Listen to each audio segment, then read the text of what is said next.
Hello বন্ধুরা, আমার নতুন মিনি ভ্লগে তোমাদের স্বাগতম। তো সকালে উঠে একটু ফেসবুক ঘেঁটে প্রথমেই চলে গেলাম ছাদে দাঁত মাজতে।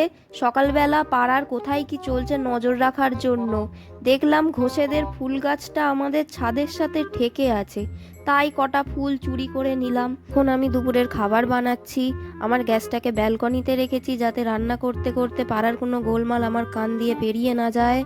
বিকেল হলেই টাইম কলের জল আসতে আসতে নিজের ঘরে জলের বন্যা হলেও যাতে কেউ এক্সট্রা জল না পেয়ে যায় এই ভয়ে লাইন দিয়ে দিই। এরপর আমি ব্যালকনিতে একটু হাঁটা চলা করি, কারণ এই সময় দাসেদের মেয়েটা টিউশন থেকে বাড়ি ফেরে।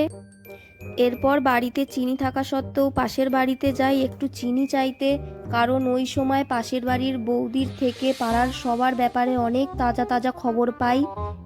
বৌদির সাথে গল্প করতে করতে রাত 10টা বেজে যায় কখন। এরপর বাড়ি এসে দুপুরের খাবারটাই গরম করে দিই, কারণ সারাদিন তো পাড়ার কুটকাচালি করতেই আমি ব্যস্ত থাকি। রাতে ঘুমানোর আগে একটু ফেসবুক করে নিলাম পাড়ার বাইরে কার জীবনে কি চলছে একটু নজর রাখার জন্য। বন্ধুরা, কেমন লাগলো মিনি ব্লগ অবশ্যই জানাবেন।